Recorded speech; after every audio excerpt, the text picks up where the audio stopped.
Welcome to the WJBM Outdoor Show, brought to you by Midwest Tractor Sales in Jerseyville. We're coming to you from the WJBM studios in Jerseyville, the voice of the Tri-Counties. I'm Aaron Quillan. I operate Monarch Rivers, where the mission is simple: kill big deer.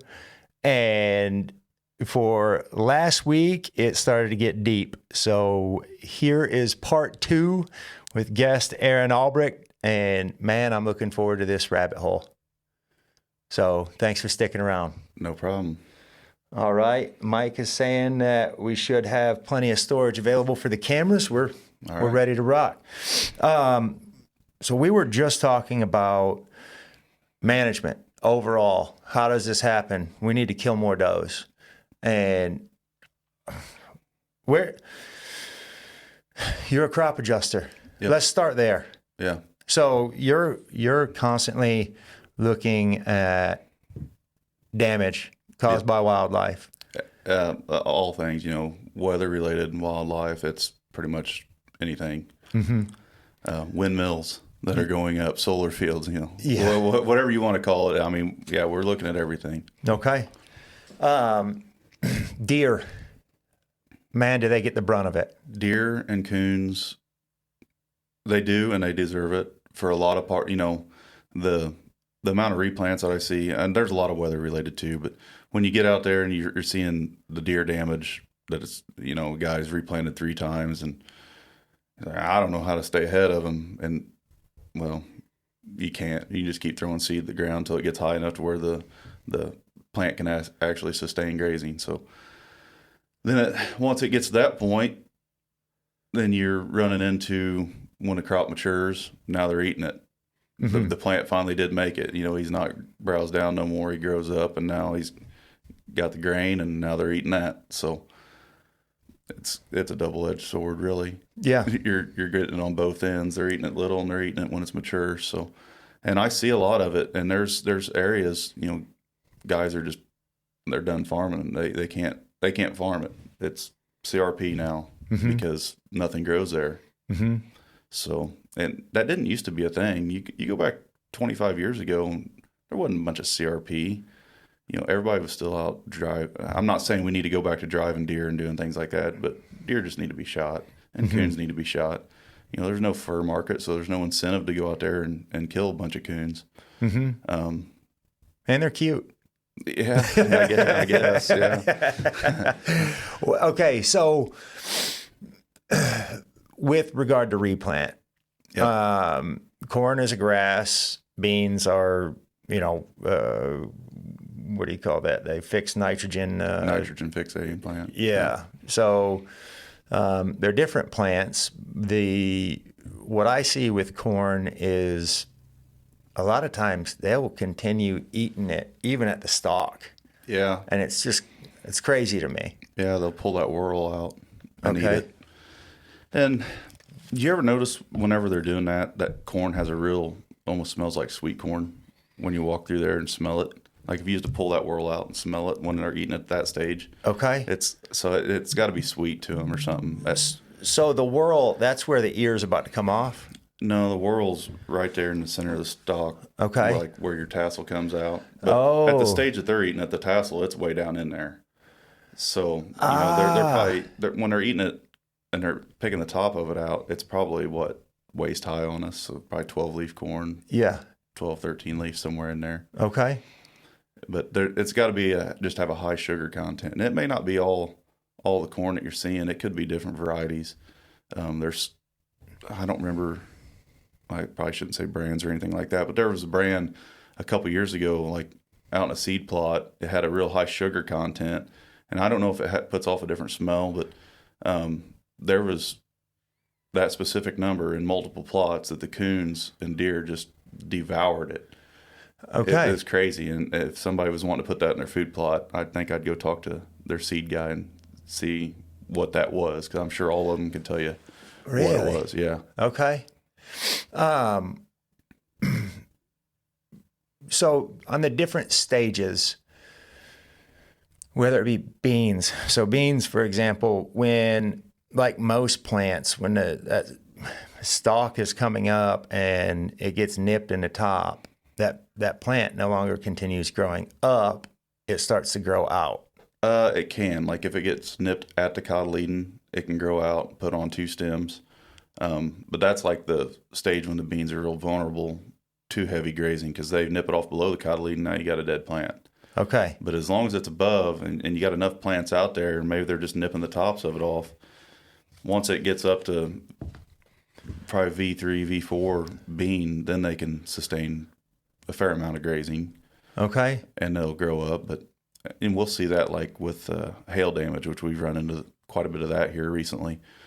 You know, you'll see a bunch of them, and I got a picture I could even show you of a bean plant that has been nipped off and put on 2 stems right at the cotyledon. So now it's got 2 stems coming off of there. Okay. So I've got food plots that get bit off before that even becomes a factor. Yeah. Yeah, like you just walk down and it's a row of nip, nip, nip, and just clean to the point where I can't do beans or corn in those plots. Yeah, you just got to put your hot wire up, right? Yeah, I guess. Yeah. But I mean, then you got even more maintenance. Yeah. Just resort back to clover. Yeah, I mean, yeah, there's I mean, this is such a rabbit hole. So when it comes to I've even planted corn in late August because I've noticed that I've planted late corn in food plots, and I've noticed it as it's coming up. Deer are really attracted to that. Mm-hmm. And, you know, in my own mind, what I think it is, you know, just the miracle of a seed. There's so much energy in that seed because that seed has to have enough energy in it for the plant to get to a point where it's making plant food out of sunlight, photosynthesis. And it's fresh, tender. Right. But I feel like new growth, animals are attracted to that.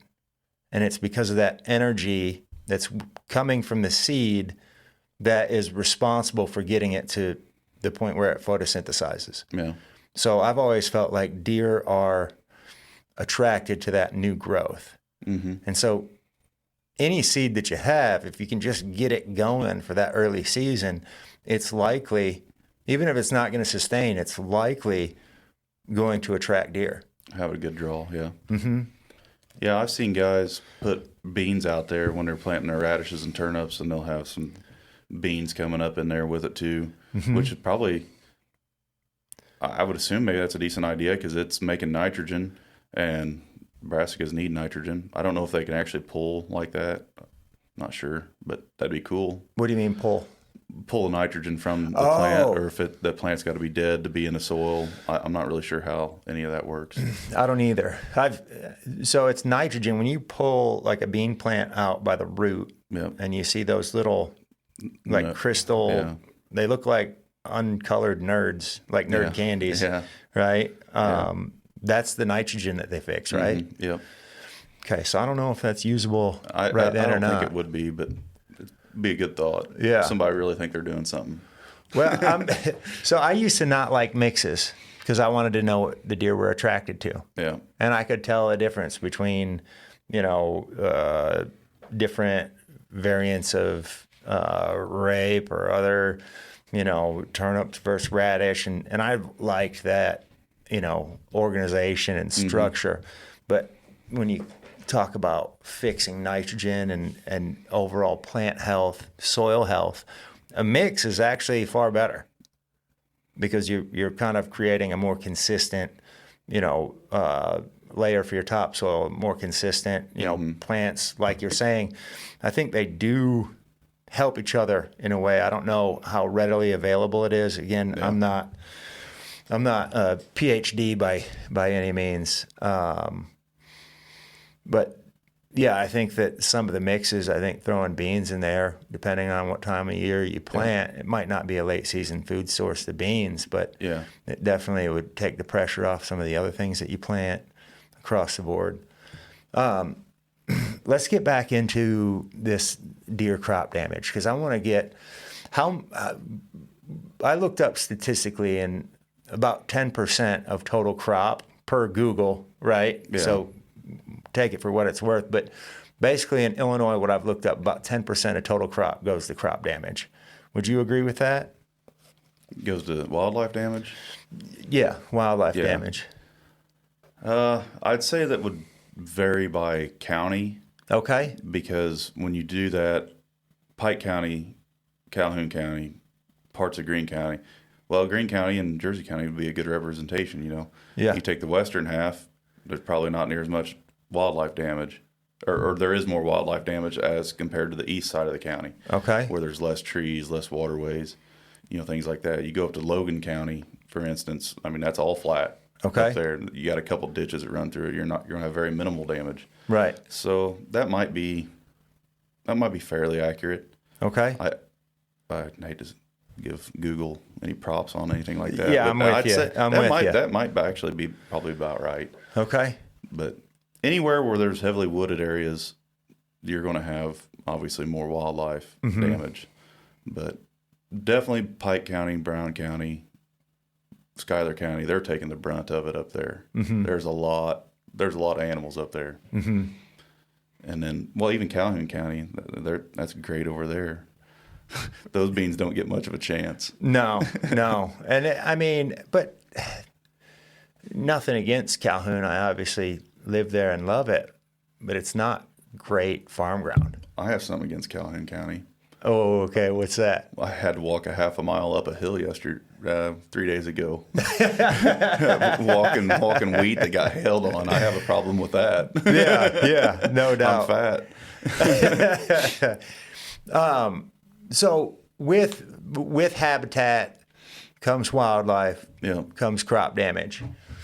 And where you're seeing crop damage, you know, less Calhoun, Pike, your outer rows, your windrows, those are just a loss. For the most part, there's a lot of guys getting them buffer strips put in, so they're, you know, and I think if there's clover in them buffer strips, you see a noticeable difference on the amount of browse pressure that the deer are actually okay with eating in that buffer strip. Yeah. Whereas they're not out in the corn. The coons don't care. They're still going to go out in the corn and just tear it to pieces.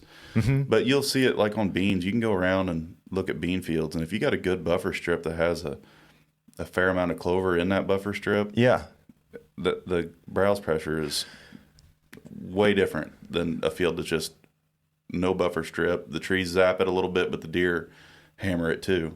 Okay. So if you take the same amount of distance and you look at, you know, from the edge of the timber out, 30 feet, you know, the trees are taking so much of that, but then the deer are too.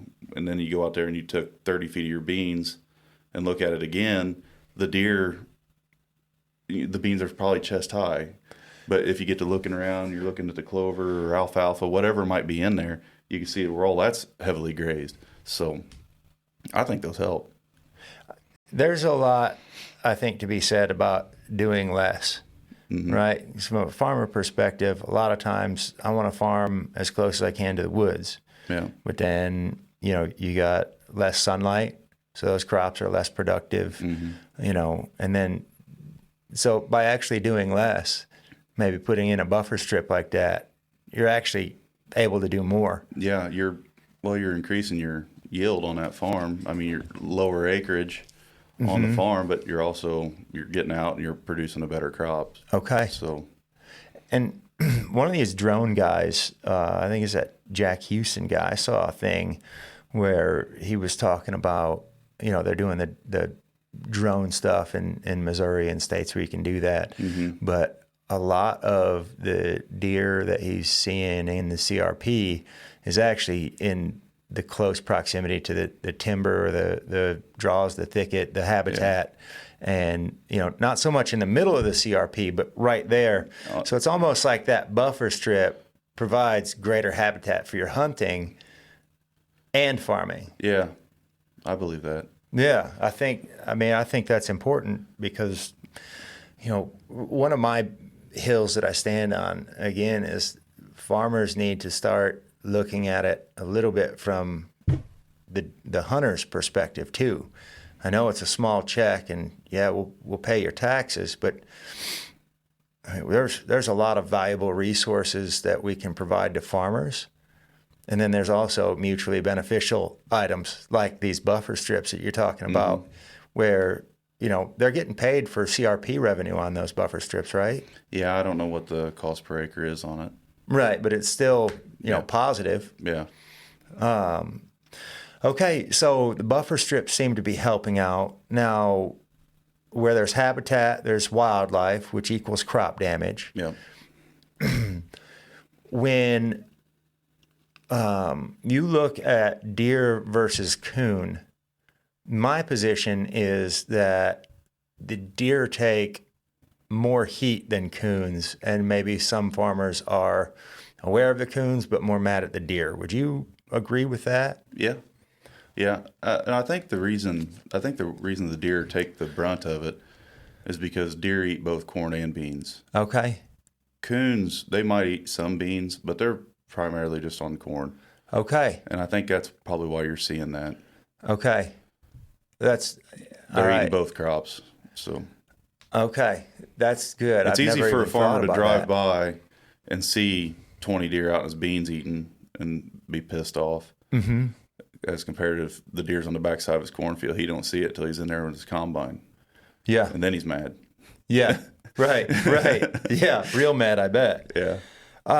Now, from a percentage perspective, would you say that coons are more responsible for, crop damage than, if you look at the crop damage as a pie, what portion would you say is deer? What portion would you say is coons? Oh gosh. I don't know if I'd have a good answer for that. Because like I said, it's basically corn or bean specific, but I'd say 50% of the damage that you see out there is probably coons on corn. Okay. For sure. Because they're pretty easy to tell. I mean, they pull the whole plant down. A deer can walk through and just eat the ear. Right. And the coons, they'll pull the whole plant down. Yeah. And there's no doubt. They might nibble on one ear and then just go get bored with it, go pull another plant down and start chewing on it, and then the deer will eat what's down. It's just like out in a food plot. If you have a food plot out there, if you run some over, the deer eat that before they'll go eat the standing stuff. I don't know why. Yeah, I've always wondered, because if you have a standing corn food plot, it's not as relevant until you shred some of it. Mm-hmm. And then once you've shredded some of it, man, it's like, A, they hear the dinner bell maybe. Yeah, it could be that. B, once it's on the ground, I guess it's easier. I guess. I don't have a good answer for that, but it's true. You just go run through your beans. They'll eat the beans better if you just drive over them. Right. Yeah. Makes sense. It kind of guts a guy. You put time and money into a food plot, and you just go run it over. I know. Maybe it's because they don't have thumbs. It could be. Right? Yeah. Because I can see them putting a hoof on the corn while they're eating it. Yeah, to hold it in place. Maybe they do. Kind of like how a dog chews a bone. Yeah, I don't look at them that close. Usually, if they're out in that food, if they're out there in that food plot, I'm probably aiming at them. Yeah, right. Well, we're going to take a quick break, hear a word from our sponsors, and we'll be right back. Welcome back to the WJBM Outdoor Show, brought to you by Midwest Tractor Sales in Jerseyville. We're coming to you from the WJBM studios in Jerseyville. The voice of the Tri-Counties. I'm Aaron Quillan. I operate Monarch Rivers, where the mission is simple: kill big deer. And for those of you just joining, this is part 2 with Aaron Albrecht, deer guru, adjuster for rain and hail, crop insurance, farmer, hunter, overall, just a wealth of knowledge. We are talking a lot about crop damage, overpopulation of does, and kind of some of the, we're going to get to a point of resolution, maybe some of the things that we can do. A couple questions with regard to your family farming. Yeah. How are you kind of doing your doe management there? And has it been, a positive experience, successful? Yeah, we shoot a lot of deer, which there's a lot of people hunting the farm too. So Okay. we shoot a lot of does. Okay. There's a couple bucks killed every year, it seems like, but for the most part, everybody's just hammering does. Okay. A number on that, I don't know. I mean, I don't even have a good average. I'd say everybody kills one. Okay. At least. Yeah. At least one. And then there's a few guys, they might kill two. They might kill three. I don't know. They might kill two or three with their bow and, get one with a gun. So Okay. it depends on if they get a rain out and how mad they are at them. Right. All right. But I'd say overall, we probably harvest 15 does a year. I would say be a pretty safe bet. Okay. Just on our farm. I mean, that's good numbers. Yeah. And have you seen an impact with regard to your crop damage? There's not as much on specific farms. Where we kill the most does, we'll say in Apple Creek Bottoms, the deer pressure is not as high there because we kill a lot of deer there. One of my grandma's farms, it's pretty much just sits in the middle of a giant sanctuary. There's minimal deer harvest around it. I would say there's probably 600 acres that surrounds that farm that there might be 2 or 3 deer get shot on it in a season. Mm-hmm. So it's almost impossible to grow anything on that farm. Yeah. The one thing that we have noticed on that farm in the past few years is we have been killing a bunch of coons, and the turkeys are getting back to where they used to be. Okay. So that tells me that we're helping out a few turkey nests by killing the coons. But as far as the crop damage on that farm, it's kind of garbage, honestly. Okay. You can grow some clover in there maybe. Yeah. Right. We had some decent wheat beans there last year. I think it was probably one of the better years, I'd say. Okay. But Mother Nature kind of helped out with that. Mm-hmm. And it's kind of strange. I kind of led it to there was no water up in there, so the deer wasn't there. I mean, literally all the creeks were dry. Yeah. So I think the deer were more centrally located away from that farm. Okay. If that makes any sense. Yeah. And then by the time we got the rains when we needed them beans, they were good. Okay. But that's not very often that happens. Right. But I was kind of getting concerned there for a while. Like, I'm not getting any pictures of deer on this farm. Got to thinking about it. There's no water there. I mean, deer had to go, and I know they don't drink out of a pond every day. They get a lot of water just out of their everyday diet, what they're eating, just the way their body works. But they still got to travel a ways to get a good drink of water. Right. At least a half a mile, probably 3/4, I think would be a little better. Mm-hmm. But they're traveling. Right. Right. And So- that makes total sense because, I mean, food, water, shelter, right? Mm-hmm. So they're going to be, in a place where all of these are somewhat accessible. Yeah. We had food, we had shelter, we had no water. Okay. And you could see it even into the early part of deer season until we started catching some rains. That farm used to be good for going out and seeing a bunch.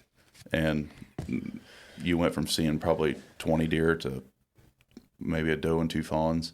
Okay. Might be out there type deal, a little basket rack out running around or something like that. Mm-hmm. So, on these farms where you guys, harvest a significant amount of does, are you seeing anything with regard to bucks better meeting their potential? I can't say that we have. I don't think the bucks have gotten any bigger or smaller on those farms. I just don't think the genetics in that particular area allow them to just be giants. Okay. I think they cracked that 170 range. To hit a 180 down in there, we don't really see it very often. Mm-hmm. But you could go, you can go a couple miles to the southeast, closer where our parents live, and the caliber of deer are just different there. They are just a bigger, gnarlier deer. Okay. We call them Apple Creek bucks down there. They're just kind of a wider deer, shorter tine. They could be massive, but just to see a big freak down there, you don't typically see one. Okay. And I think it's just genetics down there, just a little different. Okay. But you should have everything down there. Everybody says Apple Creek's great, and it is. It is great hunting. It just the caliber of deer on that specific farm aren't there. Okay. You cross the highway, and you get over there. The neighbors, they kill some big deer over there, and the only thing that I can see that's different about that farm is where my brother's farm is. It's real flat, pretty much all maples. It's just typical creek bottom, reeds, canary grass everywhere. Over where them guys are killing big deer, it goes from Apple Creek bottoms and then rolls right up into hardwoods. So I don't know if just having that difference in habitat allows them to grow different, eating acorns. I don't know. They claim they don't get a whole lot of nutrition out of acorns. They just like them. I don't know if there's any truth to it or not. I don't know. I've heard that the acorn profile is very similar to corn. Is it? Which is pretty interesting, yeah, from like a carbohydrate and protein and, you know, all that. I do think that, you know, there's a reason that acorn is the number one preferred food source. Could be that they feel more protected in hardwoods, you know, when they're feeding, because they're supposed to be an edge creature, right? If it's daylight, they're less likely to be in the middle of a field, unless again it offers protection. You know, I think there's really something to do with bedding. When you have preferred bedding area, I think that has a lot to do with the amount of available food in that bedding area, you know, rather than anything else. Because a deer is on its feet. So Mississippi State did a study where the least amount of travel for radio collared bucks was 50%. So at any given time, 50% of their radioed collared bucks were on their feet. And so when we go to bed, we go lay in a bed and we sleep there, you know, anywhere between 4 and 8 and more hours. Yeah. And that's how we go to bed. We might wake up in the middle of the night, go to the restroom, come back, but that's how we bed. When they're whitetail beds, they'll stand up and feed right there next to their bed. Yep. And I mean, we try not to eat crackers in bed, right? Yeah, so, that's right. That's right. A bedding area that has the most available nutrition is, to me, the preferred bedding area. Yeah. And I think that when you look at the nutrition and the natural forbs, you know, God is perfect. God always does it right.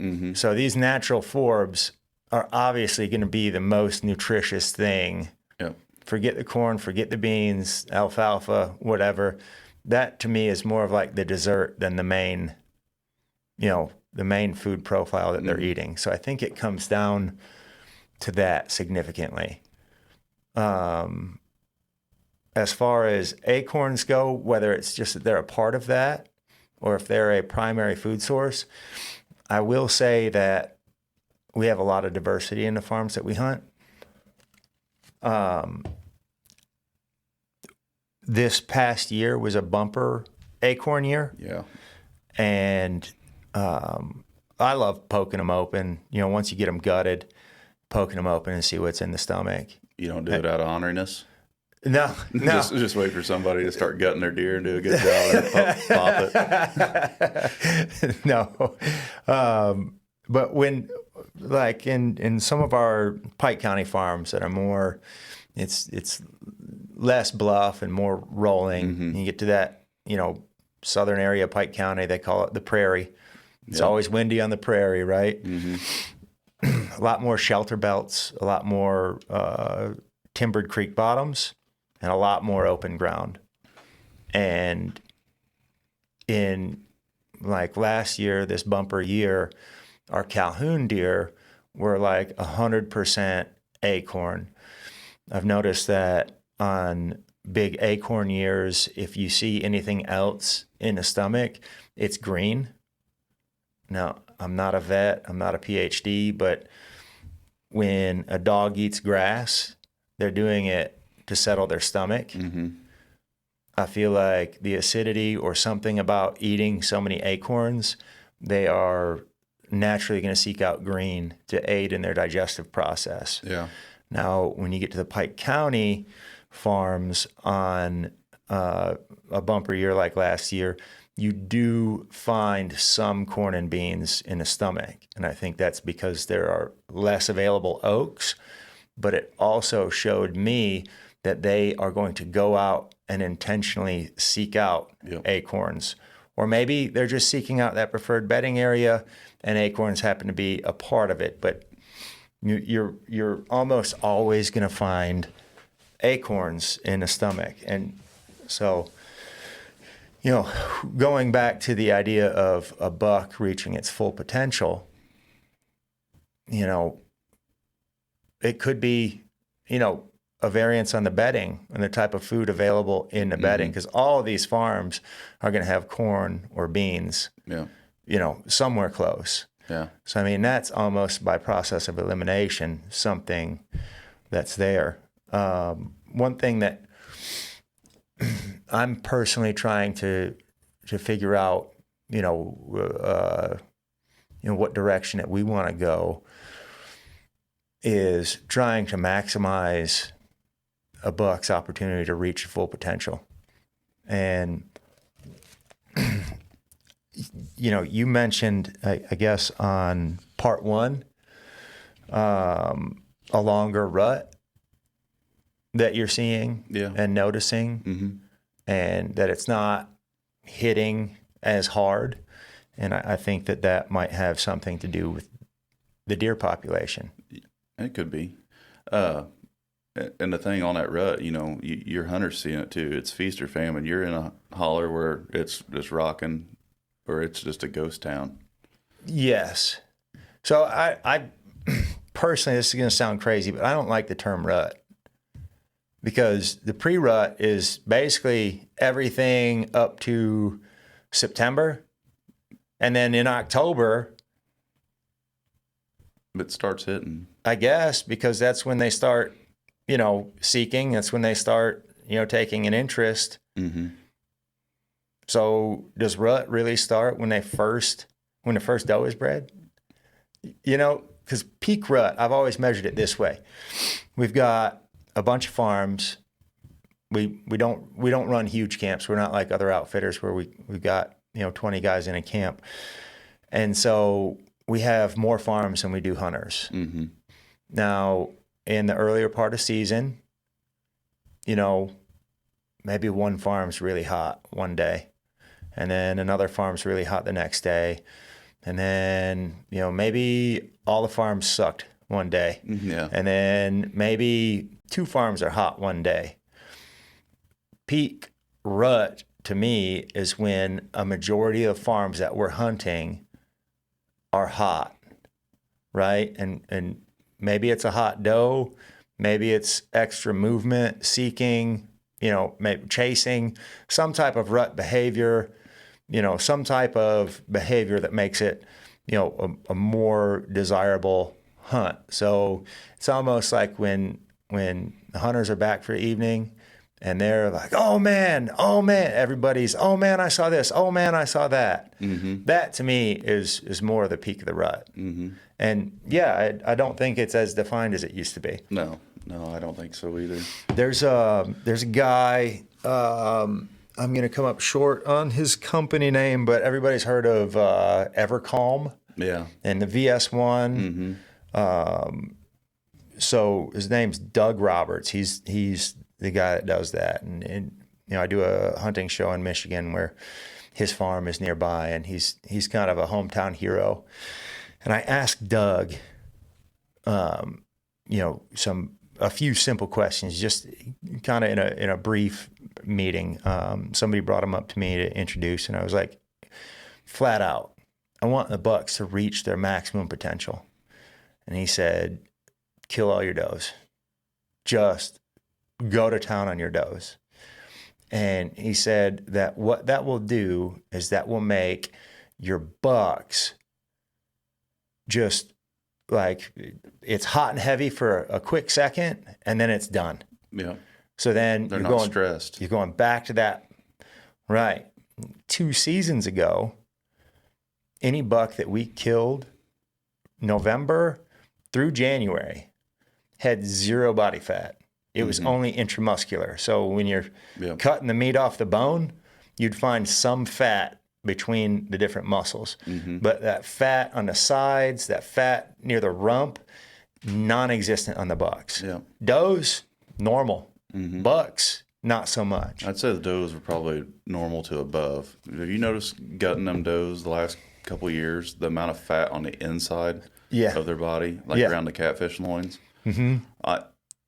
I've never seen it that way, and everybody's like, "Oh, well, it's a sign of bad winter." Well, we really haven't had bad winters, and I would say the last 3 to 4 winters, they're just fatter than they've ever been.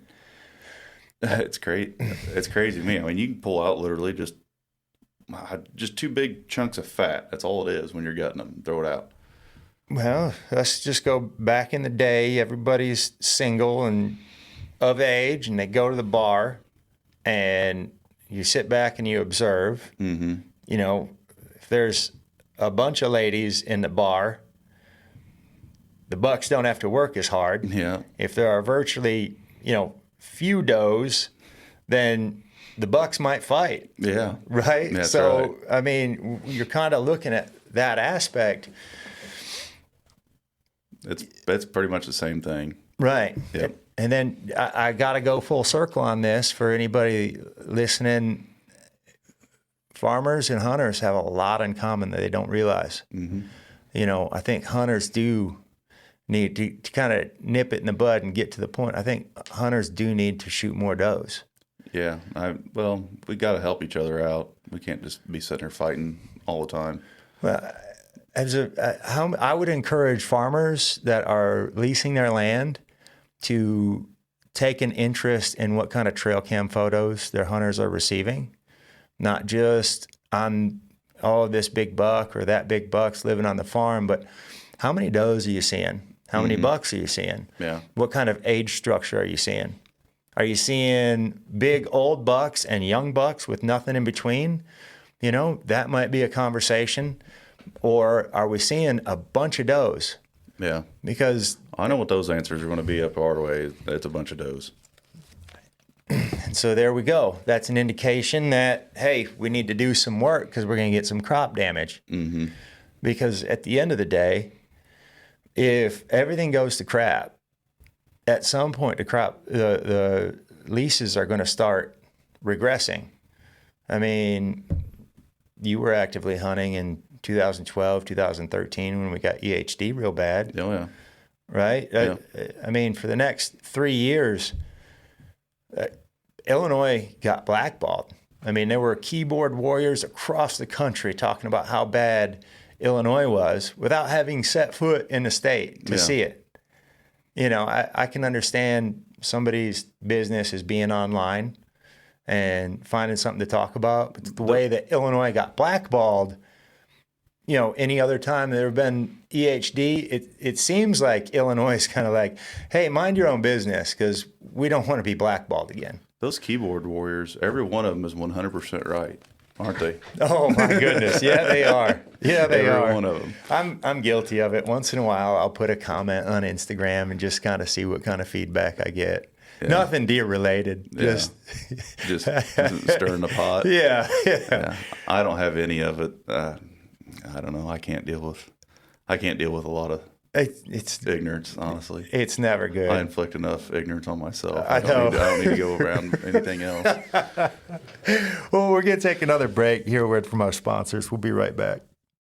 Welcome back to the WJBM Outdoor Show, brought to you by Midwest Tractor Sales in Jerseyville. We're coming to you from the WJBM studios in Jerseyville, the voice of the Tri-Counties. I'm Aaron Quillan. I operate Monarch Rivers, where the mission is simple: kill big deer. Aaron Albrecht is in the house. We've been talking a lot about management. And, something that we were just talking about is EHD came through. And I think that is kind of I don't think that's a win for anybody. And we talk about, if disease hits the herd bad, that's less people coming hunting from out of state, brings valuable revenue. I mean, we've all made friends with non-residents that come here to hunt and recognize they're good people, valuable relationships in that. Something that I find really interesting is, we kind of started to get onto the politics side of it. But they started to change the way that tags were distributed with that bad round of EHD that we got in 12 and 13. And, I recently saw a podcast where the head guy for deer at the DNR, man, he seemed like a really cool guy. The fact that he was allowed to go on, because I know they have to have, state approval to do anything like that, but he seemed really sensible. There were some questions that he answered that, he probably knew that they were going to be unpopular, but he was very good at disseminating information, and he had some really good key points too. But with something that you talked about on your family farm and your deer camp, you guys do shoot a lot of does. Yeah. And you've seen reduced crop damage. Yep. And then you start working on coons and you see more turkeys. And overall, the one thing that's going to be difficult is when you have non-residents hunting and it's harder to get your doe permits as a result of the EHD that we had over 10 years ago now. Yeah. One thing that I've noticed is there seems to be fewer muzzleloader permits. Getting your muzzleloader doe permit seems exceptionally hard. And then, I don't know, from the firearm, once in a while I'll get a firearm tag. I don't really plan on using it. But, it's always nice to have one. Watching these guys draw, it's getting harder to get your doe permits for firearms too. Well, like Greene County, you can't even apply for one. In Jersey County, I think it's the same. All you can apply for is one either sex tag. You can go, like, they'll have so many tags left over, you can go get them over the counter closer to season. Right. I'm not sure when that date is that you can actually go buy them. It's different every day, every year, but yeah, there's a date, mid-October, somewhere around the 15th to 20th. Yeah, could be. Sounds right. But like even a muzzleloader, you can get one either sex muzzleloader tag. Mm-hmm. That's it. Yeah. So how are we supposed to help manage for crop damage when these permits are available or aren't available? I guess people are just going to bow hunt more. Yeah. Right? Yeah. I mean, that's the only other way to get tags is just to have archery tags. So. Right. And then last year, the first time ever, archery tags sold out. Really? Yeah. You're not aware of this? No. Oh, this is great. We went to Michigan to see my family, and I think it was December 27th. My next group of hunters sent a text. I just saw a thing that you can't buy archery tags. So is that for non-resident? That was for resident? non-resident. Okay. But it might be for resident too. Okay, yeah, I haven't heard. They do like however many thousand bow tags. And then, ironically, archery doe tags were still available. So the hunt, this is a first responder doe hunt. And then what these guys do is they have an opportunity to pay for the remaining balance of the hunt. There's an association that pays for their doe hunt, and then they can pay for the remaining balance to hunt for bucks, which for first responders ends up being an incredible discount. So it's the coolest hunt. We're taking guys, getting them out of their beat, whether it's cops, firemen, bringing them down here, showing them a good time, all on behalf of an association in Michigan. But yeah, none of the guys could hunt bucks because the archery tags. Now we were able to hunt does, and wouldn't you know it? Yeah. Like we'd have gone 3 for 4 on bucks if we had buck tags, at least on taking shots. Yeah. Who knows after that happens, but or after the arrow flies. But I find it really interesting, and I don't hear anybody talking about a resolution. I just don't. Yeah. was something you just said that was very interesting, was everybody had the opportunity to get a crack at a buck, Yeah. you know, until the arrow flies or whatever. That's a good point. Everybody has a chance to get one, right? All year long until the arrow flies. It's amazing to me how many people, stories you hear throughout the year of guys, they 12 ring this buck, wouldn't believe it. Yeah. Can't believe it. Didn't find him. Yeah. Well, I don't know about you, but if you're 12 ringed, you're dead. And most of the time, I don't know. The dog trackers could probably shed a lot of light on this, how far deer can go. But it seems to me like if you don't hear it crash, you don't see it go down, you might as well wait and come back and look for it the next day. Yeah. Because you didn't 12 ring it. I don't care what you say. I've shot a lot of deer in my life. The 12 ringers, they don't go very far. No. At all. 50, 60 yards, maybe 100, depends on the adrenaline. Yeah. But most of the time they're not. I had an old buddy that shot a buck in the heart, and when they gutted it, his heart still had the broadhead with a piece of the arrow in it. He took that heart and he had it freeze dried, and it sat on his mantle. Really? Yeah, but it was at his hunting camp, so the mice came and Yeah. nipped away at it until it was no good. Oh, yeah. But yeah, he said that buck went 150 yards. He couldn't believe it. Really? Yeah. And shot through the heart. Right. That's crazy. He But- must have had something on his mind or something. Dude, they're amazing animals. They really We got one farm that we hunt that both this past season and the season before, we shot bucks that we didn't find. And then I found one in a creek. It was a stud. And I sent a picture to the hunter, like, was this him? And he's like, looks a lot like him. Well, we had permission, but we went off the farm to the south, and I found him in the creek to the north. And then this past year, we had one that we had permission, followed, same dog both times, went to the north, and then the neighbor to the south found an absolute stud in the fence. And I mean, at some point, one of these bucks has to be one of the ones that we killed. But, you know, they're crazy animals. And I think they can even, you know, you're tracking them with a dog, and they're just, nothing's perfect. Sometimes, even with the best, you know, them Fink boys are good. Yeah, they are. Marisa, she's good. Yeah. We are blessed to have the trackers that we do in this area. So, you know. Yeah, that Cash dog, which he's getting old now. I don't know what Doug's got coming up now. Is it Luke that tracks with him? That's his son's name, correct? I don't know what dogs they got up and coming now, but that Cash dog was pretty impressive. Yeah. My favorite is, so you give them the reward at the end, and the reward is Cash gets to gnaw on that deer's butt for a minute. Yeah. That is my favorite part. Yeah. Just because that dog put so much work in, and he's just there, like, making noises, like bawling into and chewing on its butt. Yeah, he barks a lot when he finds them. That's good, though. Yeah. Fired up. Yeah. Which, you got to think, how many tracks do you think that dog goes on that's a dead end? You know, the deer isn't dead, so it probably is a good feeling when you come up on one, you get to chew on it. Because the dogs, you know, they make mistakes too. Sometimes just don't find them. And I mean, these animals it's in their DNA to survive. I mean, I've seen it in Brody, like him sitting there just organizing different things. He gets that from me. Yeah. Has he You're observed organized? me? Not really, but I have like a level of OCD where like my paper sack has to be perfect, like just little weird stuff like that.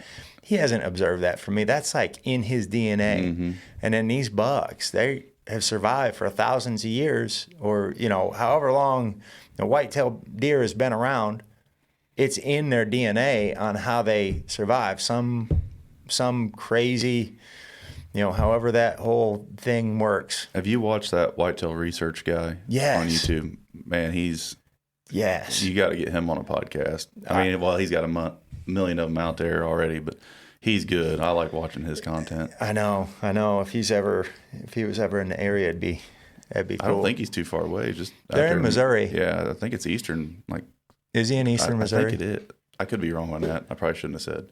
It's somewhere in, like, I thought it was the central eastern part of the state. Okay. But I could be wrong. Yeah, I think it's pretty impressive what he's done. And he put some personality in it from the jump. I mean, just him sitting there, well, I am the best bow hunter ever. You know, you can tell in his own dry way, he's throwing some jokes out there, but his info is awesome. We just have a couple minutes to go here, but, you know, we talked about buffer strips being an effective tool. Are there any other, you know, effective areas? And you kill as many does as you can seems to be the way to go for both the herd health and for crop. You know, is there anything else that you would, you know, with your background and, you know, growing up a farm kid, doing crop insurance and being a diehard deer hunter, is there anything else that you would throw into the management equation to kind of, you know, meets all these worlds in one? You know, well, I guess you could take it into this route. You know, when you're doing the management, a lot of people are managing just for a specific big buck. And the first question you asked me today is, how do you get a kid into the outdoors? Well, taking the kid out to the outdoors and telling him, this is what you can't shoot, this is what you can't shoot, this is what you can't shoot. Well, now you took all the fun away from him. So take the management side and bring the kids into it. Let's go kill a bunch of does. Yeah, that's what we're going to do this weekend. We're going to go kill a bunch of does. Yeah, and that's going to be fun for them, and doing things like that. So, yeah, that's another positive of shooting does and shooting coons. You know, because I'm not talking just about deer management. I'm talking about getting the herd back, helping crops, trying to just the full circle. You know, so. Yeah, going out there, killing them, there's a lot of positives. But getting the kids out there, you watch a kid lay down a couple of does with a 350 Legend or 20 gauge, whatever. Even like my boy, he's shooting them with a bow. Yeah. And he come back to the house and he's went hunting on his own. He's 10. Yeah. I guess he was 9 when he did that. Went out behind the house, shot his own deer with his bow, went hunting on his own. It's like, that's fun. Yeah. And there's nobody giving him any riffraff over it. You know, didn't shoot the neighbor's good up and comer. Who cares? Right. You know, God made those deer just like he made us. And we've all got a number on our head of how many days we're going to live. That deer does too. And if that deer's meant to die, he's going to get shot. And if you're meant to kill it, if Aaron Quillan's meant to kill that big buck and he's a 4-year-old up and comer, there's nothing you can do to screw that up. If you're supposed to kill it, you're going to kill it. Yeah. And if you're not going to do anything right to kill that deer. I don't care what you do.